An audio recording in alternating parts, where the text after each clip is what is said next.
एगो बात छलै अपने सबसे कहे के कि से माय बाप तो 12-15 गो बाल बच्चा रहे छलै पहले, अब तो 5 गो 6 गो मतलब कुछ के रहे छै, अब चाहे 4 गो 2 गो 3 गो इतना रहे छै। ओकरा में कुछ बेटी भी होइ छै जेकरा कि शादी करके दूसरे घर भेजायल ले जाइ छै, वो आराम से बच्ची दूसरे घर चल जाइ छै।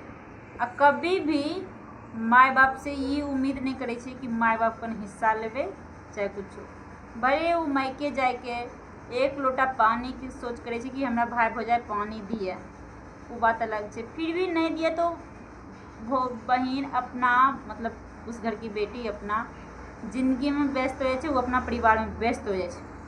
लेकिन बेटा के लिए हर वक्त माँ बाप सोचे छै ओकरा लिए की करिए नहीं करिए, घर कितना बनइए, मतलब हर एक बेटा पीछे घर होना चाहिए, जमीन जायदाद होना चाहिए, हर एक चीज़ के बारे में सोचे छै बेटा के बारे में माय बाप। लेकिन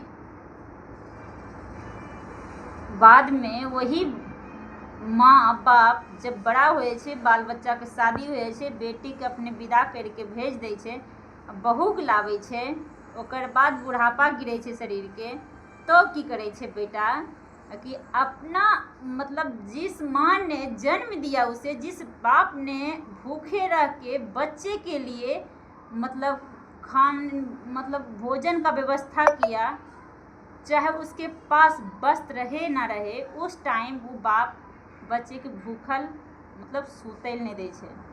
ओकर बाद जब माय बाप बड़ा मतलब बुढ़ापा हो जाए छै, ओकर बाद बच्चा की करे छै कि खाना बंद कर दै छै, मतलब माय बाप की ही अलग कर दै छै कि तोरा हिस्सा में माय रहतो, तोरा हिस्सा में बाप रहतो, 1 महीना तो खिला तो 1 महीना तो खिला, ऐसे कर कर के मतलब 5-6 भाई मतलब माँ बाप की इस तरह से मतलब अथी कर दै छै, अलग कर दै छै कि माँ बाप क्या ही बोलल जाए। ओकर बाद एक तरह से होले कौन चीज बच्चे को मतलब माँ बाप का दुश्मन बच्चा हो गया छै, तभी तो मतलब बुढ़ापा में एक दूसरे के सहारा बनना चाहिए, तो वो की करे छै माय को अपना हिस्सा में ले लै छै, बाप के वो अपना हिस्सा में ले लै छै। लेकिन तोरा तो कभी नहीं करलको कि अखनी भैया की अखनी खाए लै छी, बहनिया के तखनी खाए लै छी, मतलब हर वक्त तोरा लिए सोचलको, घर बनेलको, दुआर बनेलको, लेकिन अभी तो वही माँ के निकाल दै छी। ये लिए कहिए कि 5-6 बेटा ना रखे, एक ही सही, काहे कि कैसू खा लेते, लेकिन देते तो वही ना, ओकरा तो नहीं देते कि पप्पा को अलग कर दिलके मैया का अलग कर दिलके, ऐसा तो नहीं करते। एक ही बेटा छे, मार के दे खा ले कि काट के दे खा ले, लेकिन खाए देते। और तो और बुढ़ापा में पति पत्नी तो अलग नहीं करते ना, अलग नहीं करते। 5 गो छे तो 5 गो तरते नहीं देते कि तो एक दिन पप्पा खिलवी तो एक दिन मैया खिलवी, ऐसा तो नहीं करते ना।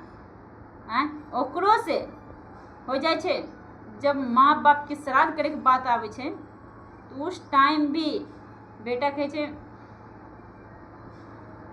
ऊ भाई कहे छे तोय श्राद्ध कर, तो ऊ भाई कहे छे तोय श्राद्ध कर, ऊ भाई कहे छे तोय श्राद्ध कर, तो ऊ भाई कहे छे तोय श्राद्ध कर।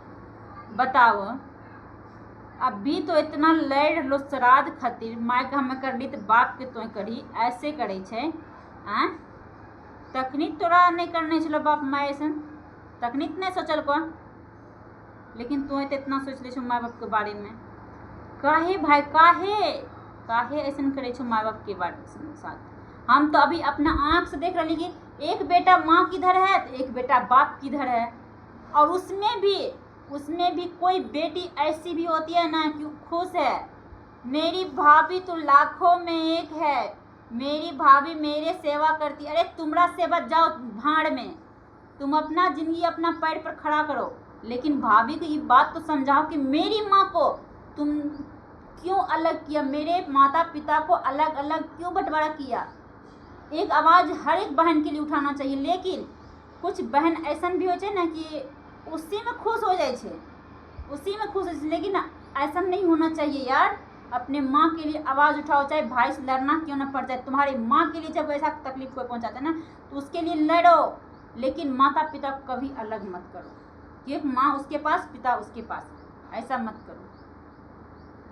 लेकिन हम तो उसनो बहन के देखा लिए इस सोच के ना, मतलब उस टाइम जब हमरा कोई बोले ना अरे वाह हमर भौजैया ऐसन हमर भौजैया ऐसन, तो हमरा बहुत मतलब तरवा कीड़ा मगज चढ़ जाए। काहे कि तोर भौजैया की चीज को तोर भौजैया बता। जे इंसान अपने सास ससुर के अलग अलग करके बंटवारा करके रखे छे वो कैसन भौजा, वो कैसन ननद। इसलिए बहन तू भी अपना भाभी को समझा, तुझे भी मैं कह रही हूँ कि अपने सास ससुर की कदर कर, बंटवारा मत कर, बंटवारा ना कर, ऐसा मत कर। कल हमें भी बेटा है, तुम्हें भी बेटा है और सबको भी बेटा है, पर ऐसा मत कर। कोई भी भाई बहन के बोलते ऐसा मत कर।